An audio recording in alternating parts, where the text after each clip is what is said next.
Dans l'assemblée des saints, assoiffé je me tiens, que ton onction descende sur moi.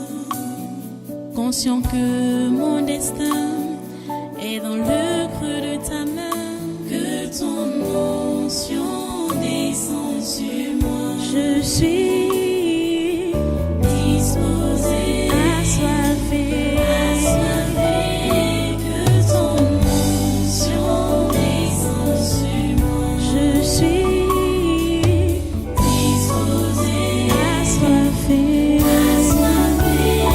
que ton onction descende sur moi.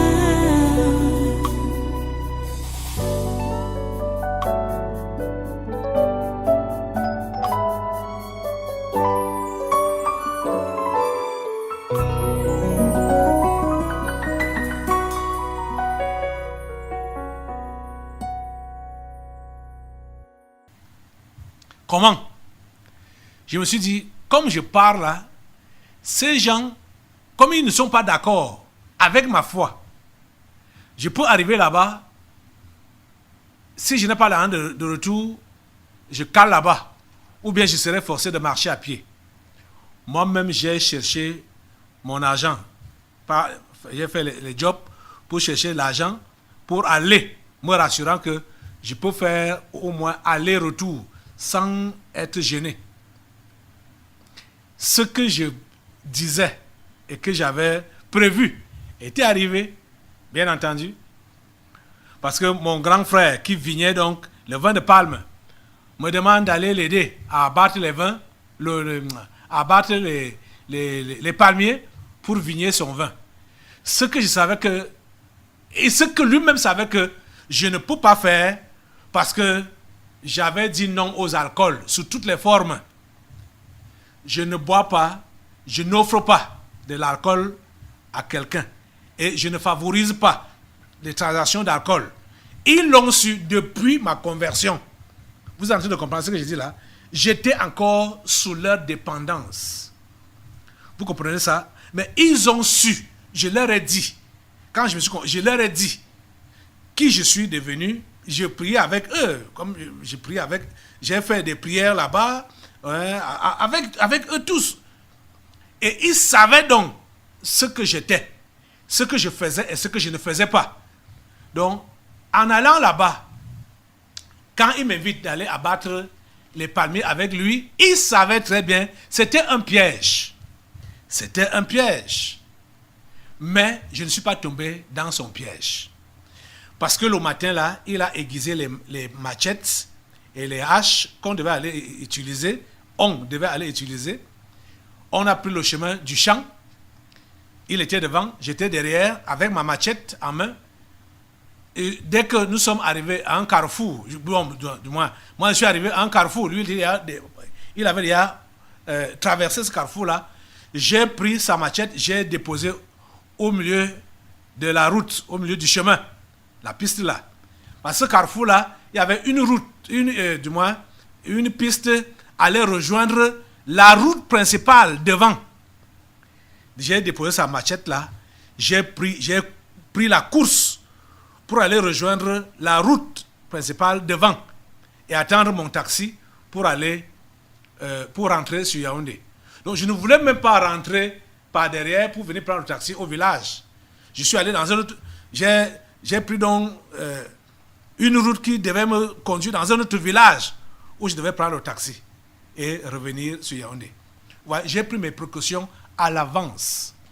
Donc, pour vous dire quoi, quand je me suis converti, j'ai pris mes dispositions pour ne pas avoir quelque chose qui va me relier avec les esprits familiers. C'est-à-dire la liaison, j'ai esquivé ça de toutes les manières. Et plus encore, le temps où le Seigneur m'a donc dit de tout abandonner pour le servir, c'est-à-dire de le servir à plein temps, là c'était encore grave.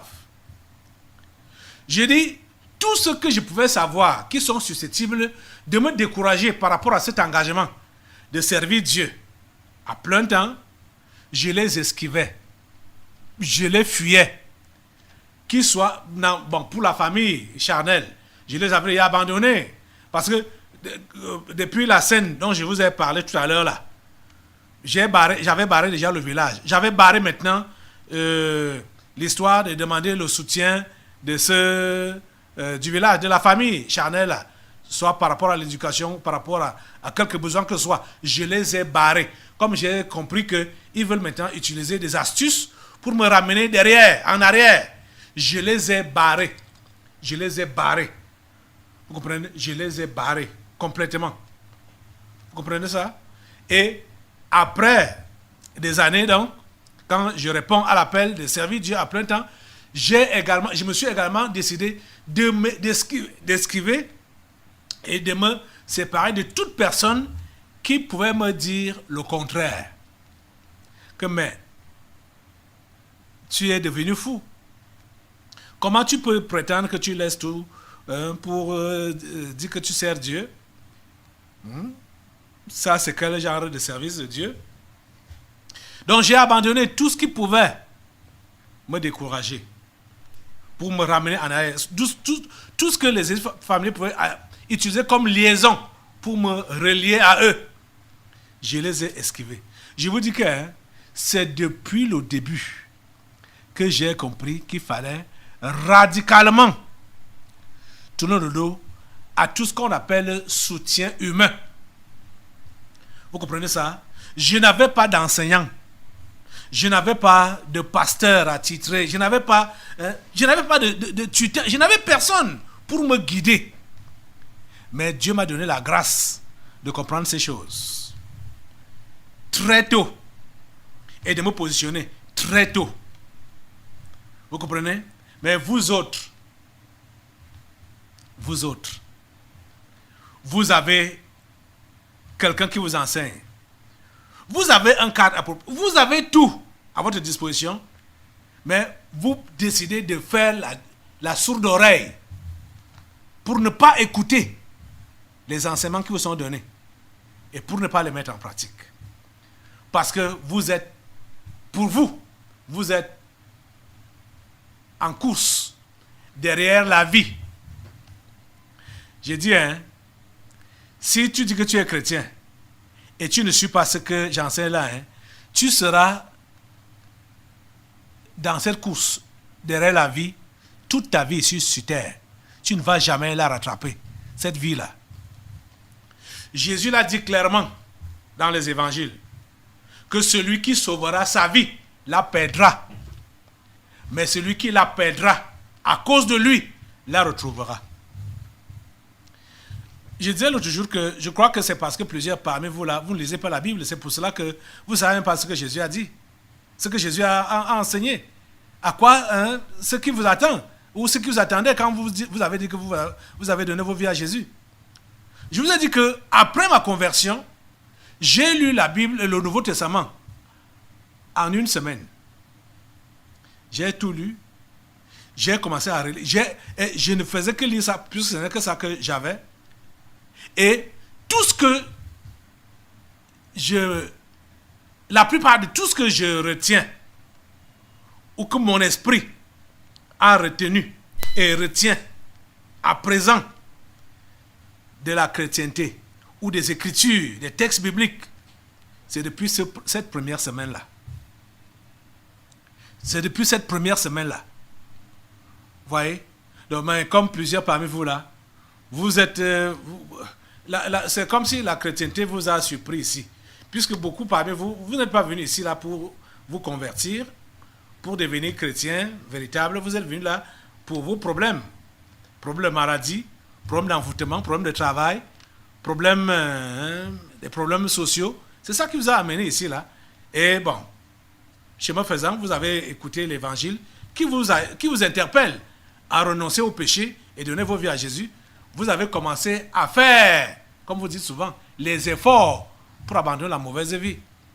Et vous êtes donc en train de forcer le christianisme. C'est pourquoi ça vous cale au cou. Si vous avez compris que c'est Christ qu'il vous faut et qu'il vous fallait, que ce n'est même pas ces choses que vous êtes venus chercher ici là, qu'il vous fallait, que c'est Christ qu'il vous faut et que c'est Christ qu'il vous fallait et que c'est Christ qu'il vous faudra toujours, vous aurez levé vos bras vos mains et dire, prends tout, Seigneur, prends tout, je m'abandonne. C'est ça que vous aurez fait. Et vous aurez donc lu sa parole, la Bible, qui vous enseigne, et comprendre ce qui vous attend à partir du moment où vous avez levé donc le bras pour dire, je me donne à toi, Seigneur. Sa parole est claire. Je vous dis, elle est claire, simple. Ce n'est pas compliqué de la comprendre. Ce n'est pas compliqué de la comprendre. Vous comprenez? Mais vous autres, vous êtes devenus chrétiens pour que votre vie soit améliorée. Hein? Vous êtes devenus chrétiens pour devenir de grandes personnalités, avoir de bons emplois, avoir une femme, avoir un mari, avoir des enfants, hein, être quelqu'un dans la société. C'est pour cela que vous autres, vous êtes devenus chrétiens. Parce que plusieurs, avant de venir ici, disaient qu'ils sont chrétiens, ils sont convertis dans tel ou tel milieu, sans savoir que c'était toujours la religion. Même comme ce n'était plus la religion catholique, ni la religion protestante, c'était devenu la religion pentecôtiste, qui vous promet ciel et terre. Vous voyez? Oh, les amis, jusqu'à quand est-ce que je vais vous enseigner que le christianisme n'est pas cela? Le chrétien véritable doit comprendre qu'il dépend de Dieu. Il est donc pauvre. Il dépend de Dieu en tout, partout et surtout. C'est-à-dire à tous les niveaux. Qu'il ne peut rien sans Dieu. Il ne va rien faire sans Dieu. Il ne pourra rien faire sans Dieu. Il ne pourra aller nulle part sans Dieu. Dieu est tout. Pour commencer, Dieu est tout. Pour continuer, Dieu est tout. Pour finir. C'est comme ça que le pauvre comprend. C'est comme ça que le vrai chrétien comprend. Et c'est aussi là qui peut mieux s'occuper des autres pauvres. Regardez, je vous prends encore mon exemple moi-même. Hein? Regardez, quelqu'un comme moi, quand j'ai donc décidé, du moins, quand le Seigneur m'a dit que voilà, le temps est venu pour que tu puisses maintenant faire mon travail.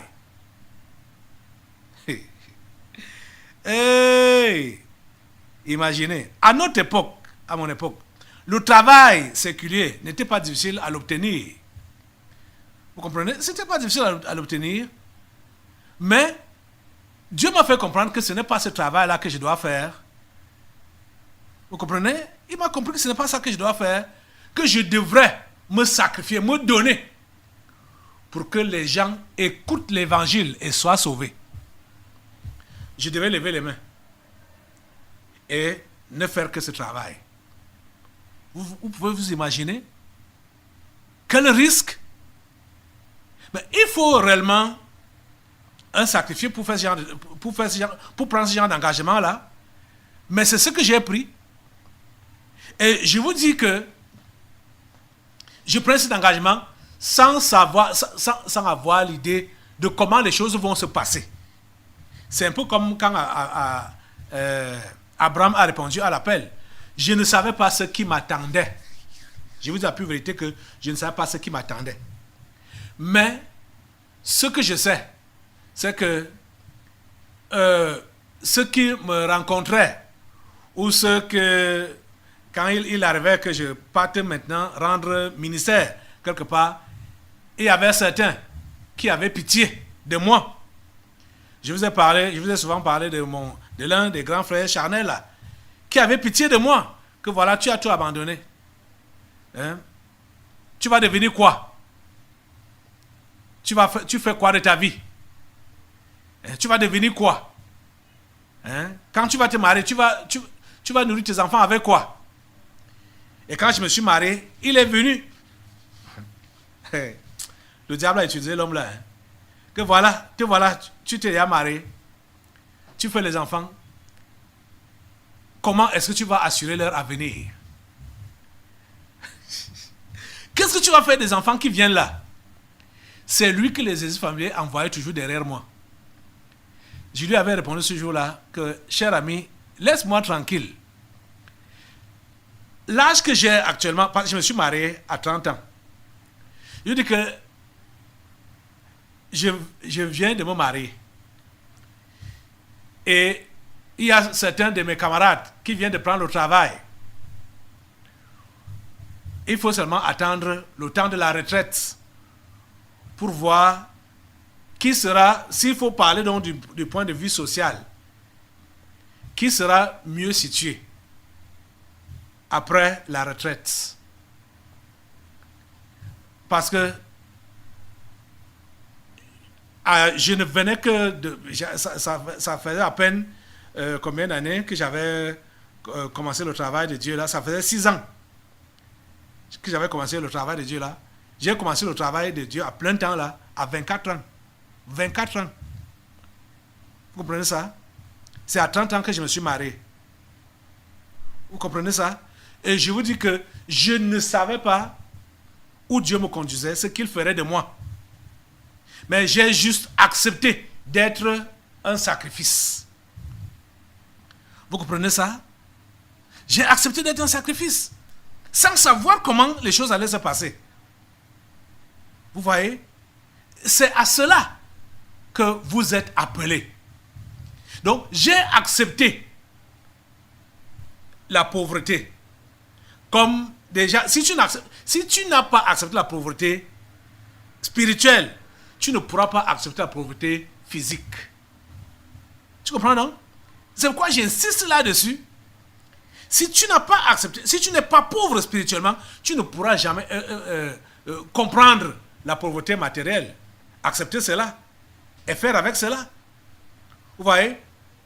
Donc, vous allez voir certains soi-disant chrétiens qui souffrent aujourd'hui parce que matériellement, ils n'ont rien. C'est parce que spirituellement, ils n'ont jamais abandonné. Je veux dire spirituellement, ils n'ont jamais accepté d'être démunis. Ils ont toujours aspiré à l'aisance, à la grandeur, à l'opulence. Ils ont toujours aspiré à cela. C'est pourquoi, comme ils ne prospèrent pas financièrement, ils sont en train de maudire Dieu. Et ils sont jaloux de ceux-là qui prospèrent financièrement. Et qui sont, soi-disant, leurs frères ou leurs sœurs en Christ. C'est très malheureux. C'est très malheureux de savoir que dans l'église, on peut encore trouver ce genre de personnes. Dans l'église primitive. Et on voit que nul ne disait que ses biens lui appartenaient en propre. Donc personne ne pouvait se vanter que je suis riche, j'ai de l'argent. Même comme Dieu ne leur avait pas demandé de tout vendre et de venir rester à un seul endroit pour le prier et attendre le retour de Jésus-Christ, Dieu a accepté, a approuvé le fait qu'il vendait tout pour ne compter que sur lui. Dieu avait approuvé cela.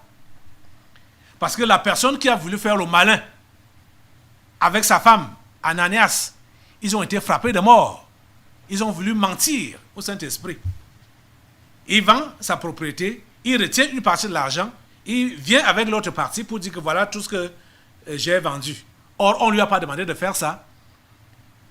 Sur le champ, il est mort. Donc, Dieu n'a pas approuvé son mensonge parce qu'il voulait jouer au malin, prétendre faire comme les autres qui vendaient tout et venaient avec tout l'argent. C'est comme ça qu'il a voulu faire. Vous voyez que Dieu avait approuvé leur action, même comme plus tard, ça leur a apporté des problèmes comme ce que nous venons de lire là, dans ce 2 Corinthiens 8. Quand la famine est venue, l'église entière s'est retrouvée dans le besoin. Et c'est là que Paul a réformé les choses pour demander donc aux gens, aux uns et aux autres de se mettre au travail. En soutenant bien sûr, et dans quel objectif? Dans l'objectif de soutenir les démunis, les pauvres, et de continuer à faire le travail de Dieu sans entrave. Vous comprenez ça?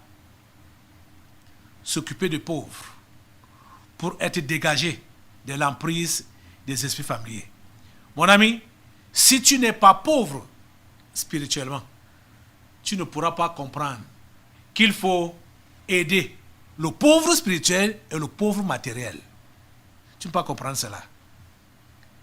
Le soutien que un non, du moins, quelqu'un qui n'est pas pauvre spirituellement va apporter au pauvre matériel, ce n'est qu'une malédiction. Parce que quand vous allez voir ces gens-là, ces sectaires, le sectaire va distribuer l'argent dans les hôpitaux, dans les orphelinats. C'est pour faire quoi? C'est pour voler les étoiles de ces pauvres orphelins. Vous voyez? C'est de ça qu'il est question. Ce n'est pas pour leur faire du bien. Donc, les sectaires, les pédés, les sorciers, les réincarnés, les anges déchus ne peuvent pas faire du bien. Ils ne peuvent pas faire du bien. Ils sont incapables de faire du bien. La personne qui est pas capable de faire du bien est cette personne qui a expérimenté la situation ou l'état de celui-là qu'il veut aider. Si tu n'as pas été pauvre, tu ne peux pas aider le pauvre. Si tu n'as pas été pauvre, et si tu n'es pas pauvre, tu ne peux pas t'occuper du pauvre. Il faut le comprendre. Vous comprenez ça? On va continuer demain. Mais je vais encore relire ce verset 2 de 2 Corinthiens 8 qui dit: au milieu de beaucoup de tribulations qui les ont éprouvées, leur joie débordante et leur pauvreté profonde ont produit avec abondance de riches libéralités de leur part. Oh mon Dieu! Comment est-ce qu'un pauvre peut-il donner abondamment? Comment est-ce qu'un pauvre peut faire de riches libéralités? C'est l'état d'esprit. Je vous dis, ça nous renvoie à l'offrande de la pauvre veuve. Et plus loin, nous n'allons pas beaucoup tirer aujourd'hui, je voudrais vraiment conclure, mais déjà, plus loin, au verset 12, il explique ce que je lisais au verset 2 là. Il dit: la bonne volonté, quand elle existe, est agréable en raison de ce qu'elle peut avoir à sa disposition et non de ce qu'elle n'a pas. Pour dire quoi? Que c'est l'état d'esprit qui compte. Quand tu donnes avec un bon état d'esprit, ou quand tu aides le pauvre avec un bon état d'esprit, tu es en train de faire une grande œuvre. Même si tu donnes 2 pièces comme la pauvre veuve, tu as donné plus que des liasses que les riches rosicruciens, Illuminati, francs-maçons ont eu à donner. C'est de ça qui est question. Ce n'est pas le montant qui compte, c'est l'état d'esprit. Ce n'est pas le sacrifice que tu fais, mais c'est l'état d'esprit. Tu comprends, non? En passant, je vais vous demander de lire 1 Corinthiens 13 pour comprendre ce que j'appelle l'état d'esprit. Ce n'est pas le sacrifice que tu fais qui compte, mais c'est l'état d'esprit. Parce que tu peux donner abondamment, tu peux même faire des sacrifices, te sacrifier même toi-même. Mais avec un état d'esprit contraire, tu t'es sacrifié pour rien. Tu n'as rien foutu. Dieu ne prend pas cela en compte. Ton état d'esprit, c'est comment? Comment est ton état d'esprit? C'est ça qui compte. Est-ce que tu es celui-là qui s'est donc sacrifié? Déjà même tu sais que tu es vraiment un sacrifice et tu t'es sacrifié pour les autres et tu maintiens cet esprit de sacrifier là et de sacrifice pour que l'autre trouve du bien. Est-ce que c'est cet état d'esprit-là qui t'anime? C'est ça qui doit t'animer. C'est ça qui devrait t'animer depuis que tu as dit que tu as cru. C'est ça qui doit continuer à t'animer. Et ça qui doit t'animer jusqu'à ce que la trompette sonne. Tu comprends, non? Ou jusqu'à ce que tu partes avant le son de la trompette. Parce que si cet état d'esprit-là te quitte, même si tu fais des sacrifices apparents, même si tu donnes en apparence, ça ne va rien te rapporter. Tu comprends ça?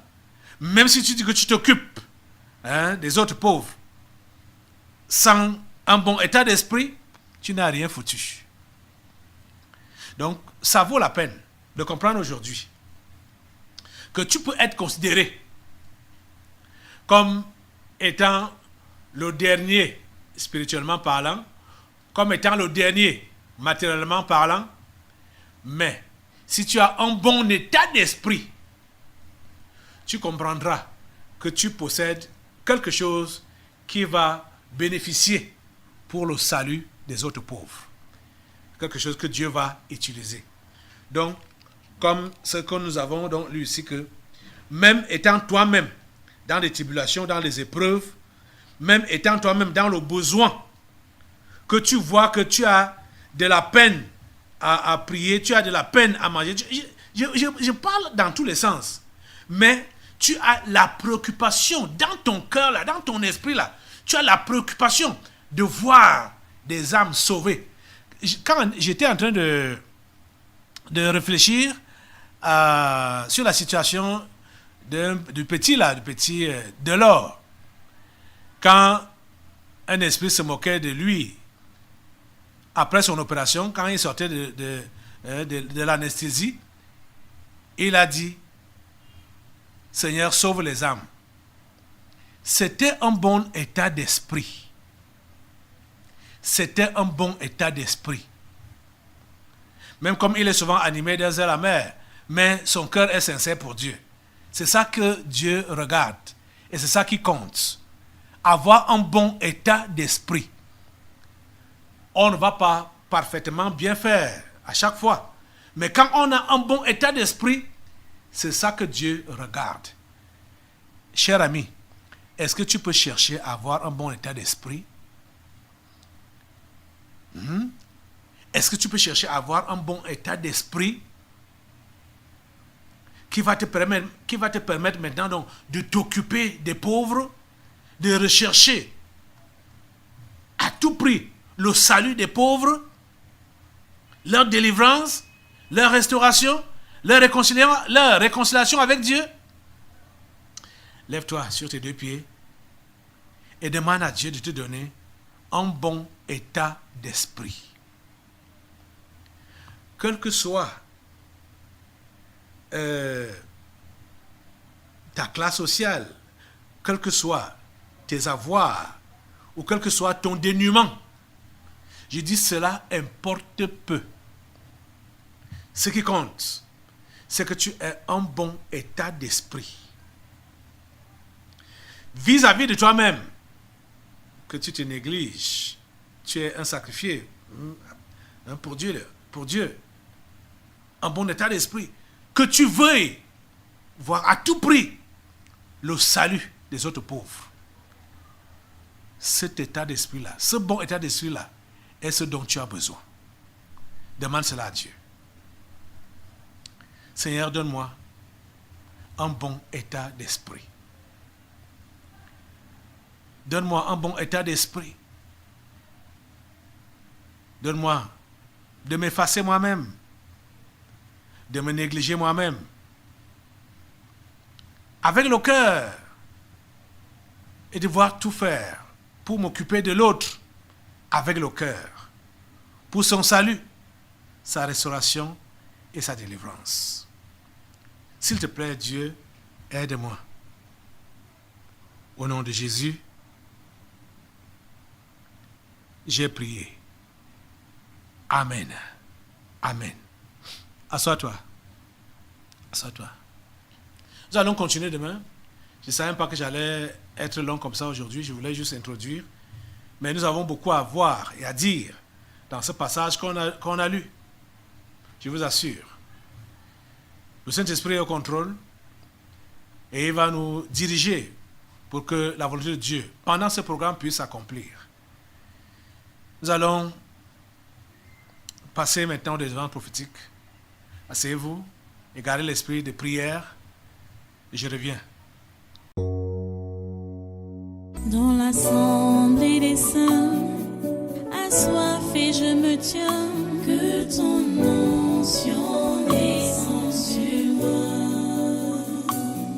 Conscient que mon destin est dans le creux de ta main, que ton onction descende sur moi. Je suis disposé, assoiffé, que ton onction descende sur moi. Je suis disposé, assoiffé, que ton onction descende sur moi.